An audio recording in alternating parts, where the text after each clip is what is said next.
Al día siguiente, después de un desayuno de cereales y frutas, el emperador habló con los 10 concursantes. Agradezco mucho al príncipe Galano y a Abdul por haber encontrado a Tanitita en la vieja mina de plata. Pedro y Mila, que hasta entonces creían que en efecto el ejército la había encontrado, se voltearon a ver. Pedro iba a denunciar ante Tauito la trampa que les habían hecho, pero Mila, que estaba a su lado, le pellizcó una pierna y le dijo al oído: «De nada valdrá que los denuncies. A Tauito no le gusta que nadie delate a otro». La prueba de hoy, continuó el emperador, pasando al tema que a todos interesaba, es muy especial. Cuando conozcan la única instrucción de esta competencia, muchos de ustedes se quejarán pensando que ahora tendrán una ventaja a las mujeres, pero se equivocan. He decidido no darles hoy una hoja con instrucciones porque el concurso es tan sencillo que prefiero decírselos de propia voz. Ganarán puntos quienes sean los mejores cocineros. En los jardines del palacio hemos construido 10 pequeñas casitas. En cada una de ellas hay una cocina con todos los utensilios e ingredientes para cocinar que puedan imaginarse. Quienes usen los mejores platillos serán los ganadores. «Haré una pizza de chocolate», dijo Tofico. «Yo voy a hacer un faisán como el que hacen los cocineros del reino», se adelantó Mila, «con frambuesas y zanahorias». Por la noche, continuó el emperador, todos probaremos los platillos. Y en secreto, cada quien votará por el que más le guste. Los que tengan mayor número de votos ganarán medio punto. El otro medio punto lo daré yo a los platillos que más me gusten. Así que manos a la obra. Esta vez no hubo quien saliera por adelantado. Todos fueron pensativos y saboreando lo que iban a preparar. La cocina que le tocó a Pedro estaba realmente muy bien equipada. Cacerolas, sartenes, cucharas, cuchillos, estufas, hornos. Y en la despensa no había una sola cosa que faltara.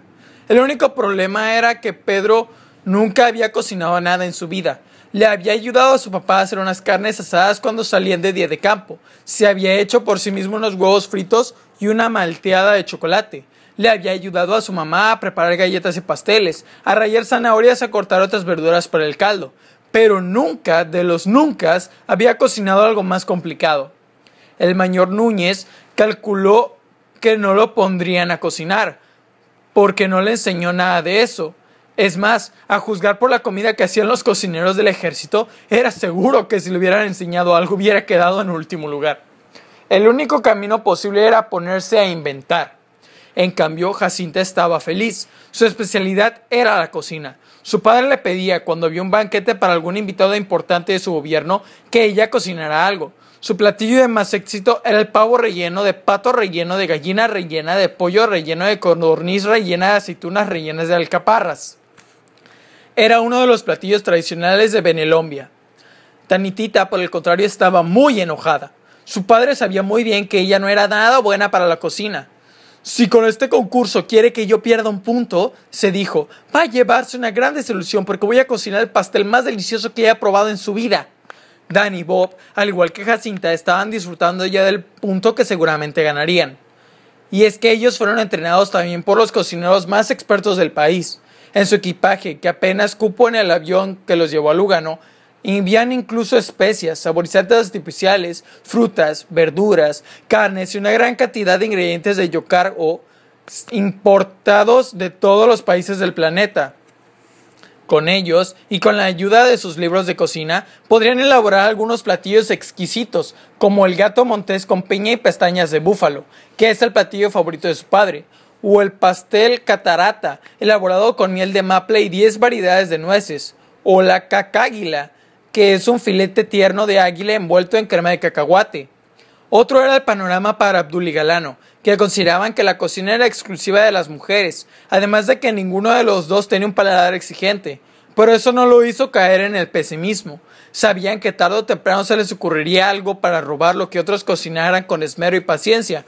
Ni siquiera se molestaron en ir a conocer las cocinas que les correspondían. Iván tampoco era alguien que la gastronomía se le llamara la atención especialmente. Lo único que sabía hacer eran cosas relacionadas con los campamentos, a los que continuamente iba en su país. Papas enterradas bajo una fogata, malvaviscos derretidos, salchichas asadas, huevos duros, cóctel de frutas. De cualquier forma, lo tenía muy sin cuidado. Si la mariposa la encontró en el zoológico y las perlas de oro en los bancos de ostras, era muy sencillo adivinar de dónde sacaría ahora un delicioso guisado, de los hornos del propio palacio. Tofiko, tranquilo como siempre, llegó a su cocina, eligió algunas frutas, tendió una hamaca afuera y se puso a disfrutar del paisaje, que tendría tiempo de pesar luego en el concurso. Después de varios intentos de cocinar guisos exóticos, como las pechugas de pollo a la sandía y las salchichas al horno con palomitas de maíz, a Pedro se le ocurrió una idea: ¡la cocina luganesa! El libro que había encontrado en la biblioteca del palacio. Con olores tan gratos, pensó, fácilmente podría inspirarse para cocinar un buen platillo. En lo que dejó su cocina para ir por el libro, Abdul y Lugano llegaron para ver qué había preparado. «Huele bastante espantoso esto, ¿no crees?», preguntó Galano refiriéndose a las salchichas. «¡Guácala! No me atrevería a probar eso». «Pero esto no está tan mal, huélelo. Parece guacamole de sandía. ¿Nos lo llevamos?» «Ya lo creo que sí. Por lo que se ve, Pedro sabe cocinar, así que ese será mejor que también nos llevemos el otro. Debe ser un platillo exótico de esos que le gustan a mi padre». Antes de salir cargados con las cacerolas, Abdul decidió jugarle una broma a Pedro, por si quería ponerse a hacer más platillos. Vació la sal en la azucarera, revolvió las especias de los frascos, untió con miel los filetes de pescado que había puesto a descongelar, le echó tierra al caldo donde había hervido las pechugas y desconectó el gas de la estufa. «Listo», le dijo Abdul, y salieron ambos rumbo a sus propias cocinas para guardar allí su botín. Entretanto, Dan y Bob terminaban de adornarle el cacaguila con huevos de codorniz y perejil chino, y esparcían pétalos de azalea sobre el pastel catarata. Más que deliciosos platillos, parecían verdaderas obras de arte, con sus pistolas inmovilizadoras listas para disparar. El resto de la tarde se dedicaron a cuidar sus creaciones de los amigos de lo ajeno, Abdul y el príncipe Galano. Jacinta también terminó su pavo rellenísimo. No le hubiera cabido ni siquiera una semillita más de anís. Lo metió al horno y se puso a leer un libro mientras se cocinaba a fuego lento. Estaba segura de que triunfaría ese día. Tanitita, que tenía la ventaja de conocer bien a su padre y saber que era muy goloso, se había propuesto hacer un pastel insuperable.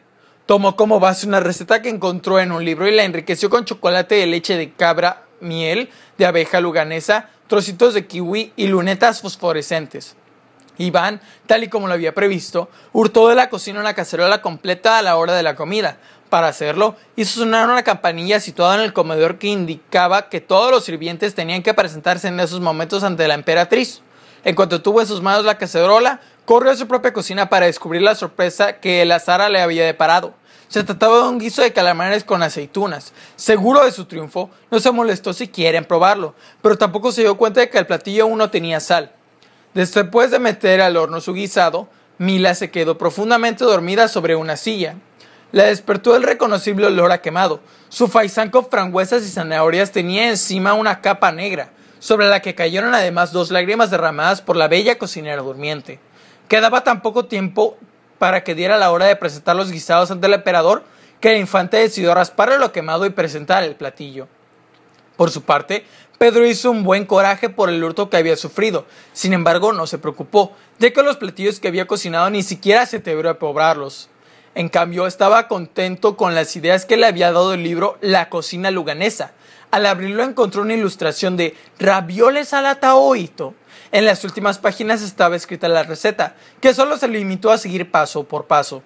Molió el jitomate, puso a hervir los ravioles en el caldo de las pechugas, le echó una pizca de sal y lo condimentó con las más variadas especies que había en su cocina. Estaba seguro de su éxito.